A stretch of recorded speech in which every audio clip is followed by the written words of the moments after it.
अस्सलामुअलैकुम। आज के लेक्चर में हमारे पास वेरी इंपॉर्टेंट टॉपिक है, ठीक है, ब्लूम्स टैक्सोनॉमी या डोमेन्स ऑफ लर्निंग।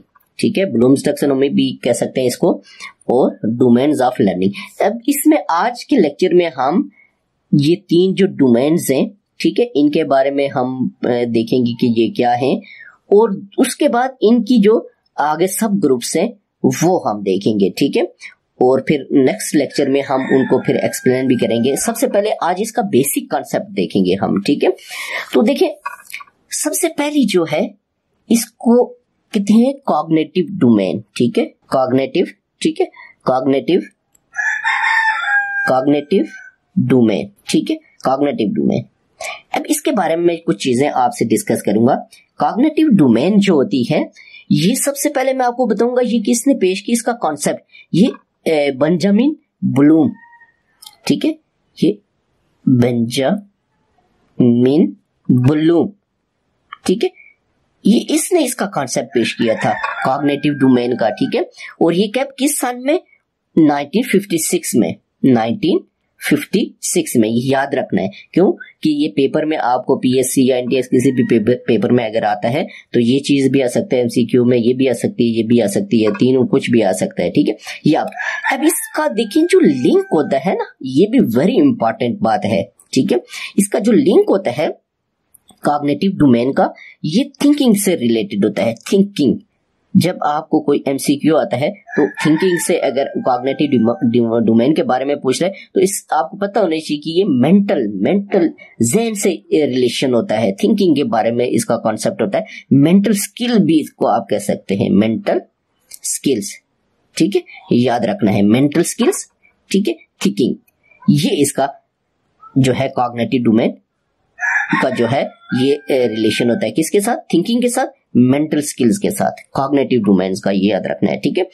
और इसके आगे जो सब ग्रुप्स होते हैं ये भी हम लिख लेते हैं। पहला ग्रुप है नॉलेज, ठीक है, नॉलेज। और इसका दूसरा, ये इसको मैं अभी एक्सप्लेन नहीं कर रहा हूं, क्यों कि इसको मैं डिटेल से बाद में एक्सप्लेन करूंगा, जब हम नेक्स्ट लेक्चर में इसको मैं डिटेल से आपको एक्सप्लेन करूंगा, ठीक है। तो आज हम इसके सब ग्रुप्स और ये क्या चीजें हैं, तीनों डोमेन्स, वो हम पढ़ेंगे, ठीक है। दूसरा इसका है पहला नॉलेज, दूसरा कॉम्प्रीहेंशन, ठीक हो गया, कॉम्प्रीहेंशन, ठीक है। तीसरा एप्लीकेशन और 4 नंबर इसका है, ठीक है, 4 नंबर इसका है एनालिसिस, ठीक है, एनालिसिस, ठीक हो गया। और 5 नंबर जो है इसका ये है सिंथेसिस, ठीक है। और 6 सब ग्रुप जो इसका है वो है इवैल्यूएशन, ये आपको आनी चाहिए, ठीक है। और आपको अगर पीएससी एनटीएस में एमसीक्यू पूछता है तो आपको पता होना चाहिए कॉग्निटिव डोमेन के आगे सब ग्रुप्स जो हैं वो 6 होते हैं और ये उनके नाम हैं, ठीक है। नेक्स्ट हम दूसरी पढ़ेंगे, ठीक है, नेक्स्ट अफेक्टिव डोमेन, ठीक है, अफेक्टिव डोमेन। अब ये जो है ये क्रॉथवॉल ने, डेविड क्रॉथवॉल एक था, उसने इसका कॉन्सेप्ट पेश किया, डेविड क्रॉथवॉल, ठीक है, क्रॉथवॉल, KRATH, क्रॉथवॉल, ठीक है, ये स्पेलिंग होते हैं। और ये इसने कब पेश किया था इसका कॉन्सेप्ट, इसका ये 1964 में, ये भी ध्यान में रखना आपने, ठीक है। यानी कि अफेक्टिव डोमेन का जो कॉन्सेप्ट है वो क्रॉथवॉल ने 1964 में ये पेश किया था, ठीक है। और इसका जो लिंक होता है, ठीक है, वो किसके साथ होता है, एटीट्यूड्स, ठीक है, एटीट्यूड्स, ठीक है, फीलिंग्स, ठीक है, फीलिंग्स और वैल्यूज वगैरह के बारे में, वैल्यूज। अब देखिए ये जो तीनों चीजें हैं, अगर आप इसको देखें तो इनका लिंक जो है ये हार्ट, दिल से, ठीक है, यानी कि हार्ट से रिलेटेड ये होता है, ठीक है। इसका जो होता है ये माइंड से, और ये जो लिंक होता है इसका हार्ट, दिल से रिलेटेड ये होती है, ठीक है। कौन सी, अफेक्टिव डोमेन, क्योंकि फीलिंग्स, वैल्यूज और एटीट्यूड्स जो हैं ये हार्ट से रिलेटेड होते हैं, ये आपने ज़हन में रखना है, ठीक है, दिल से ये रिलेटेड होती है, ठीक है। और इसकी जो आगे सब ग्रुप्स हैं, पहला है रिसीविंग, ठीक है, रिसीविंग। दूसरा इसका सब ग्रुप है, ठीक है, वो कौन सा है, रिस्पॉन्डिंग, रिस्पॉन्डिंग, ठीक है, रिसीव करना, रिस्पॉन्ड करना, ठीक है। और तीसरा है वैल्यूइंग, वैल्यूइंग, ठीक है।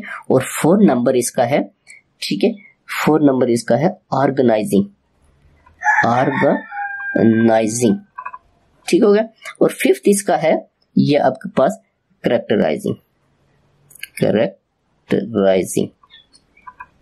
ये इसके 5 सब ग्रुप्स होते हैं, ये आपने ज़हन में रखने हैं कि अफेक्टिव डोमेन के जो है वो 5 ग्रुप्स होते हैं। अब हम 3rd नंबर डिस्कस करेंगे, ठीक है, साइकोमोटर, साइकोमोटर, ठीक है, साइकोमोटर डोमेन, साइकोमोटर डोमेन, ठीक है।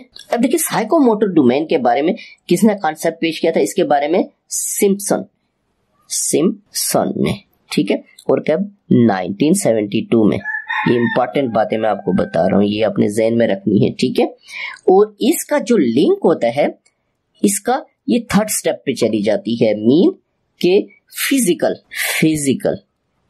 ठीक है, यानी कि मोटर स्किल भी इसको हम कहते हैं, मोटर स्किल्स होती हैं, ठीक है। यानी कि कोई भी चीज जो है वो करना, इसका ताल्लुक जो है हैंड, हाथ, ठीक है, हैंड यानी कि हाथ से इसका लिंक होता है, ये हाथ से, ये आपने ज़हन में रखना है, ठीक है। हाथ से इसका लिंक होता है, यानी कि कोई काम करना, ठीक है, यानी कि कोई परफॉर्मेंस करना, परफॉर्म करना किसी चीज के बारे में, फिजिक्स से, फिजिकल से ये रिलेटेड इसका लिंक होता है, ठीक है, ये लिंक करती है। अब आगे इसके सब ग्रुप्स कौन से हैं? पहला है परसेप्शन, ठीक है, परसेप्शन। दूसरा इसका है, ठीक है, सेट। तीसरा इसका है ये गाइडेड रिस्पॉन्स, गाइडेड रिस्पॉन्स, ठीक है, गाइडेड रिस्पॉन्स। और 4th इसका है, इसमें मैकेनिज्म, ठीक है, मैकेनिज्म। और 5th वन है इसका ये अडॉप्टेशन, अडॉप्टेशन। और 6 नंबर जो इसका है 6 हो गया, 1 हो गया परसेप्शन, दूसरा हो गया इसका सेट, तीसरा गाइडेड रिस्पॉन्स, ठीक है, और चौथा हो गया मैकेनिज्म, और 5वां हो गया अडॉप्टेशन। और इसका कॉम्प्लेक्स 6 हो गया कॉम्प्लेक्स, ठीक है, overt response, overt response, response, ठीक है। ये वैसे ऊपर होता है मैकेनिज्म, अडॉप्टेशन नीचे होता है बहरहाल। तो उसके बाद 7वां हो गया इसका ये ओरिजिनेटिंग, और नहीं ओरिजिनेशन या ओरिजिनेटिंग या ओरिजिनेशन, ठीक है, ओरिजिनेशन। ये इसके सब ग्रुप्स हो गए इसके साइकोमोटर डोमेन के, ठीक है। तो नेक्स्ट लेक्चर में मैं आपको कॉग्निटिव डोमेन के ये सब ग्रुप्स हैं ये भी आपको समझाऊंगा, और एक लेक्चर में ये समझाऊंगा, एक लेक्चर में ये समझाऊंगा, ताकि आपको बेहतर और समझ आ सके।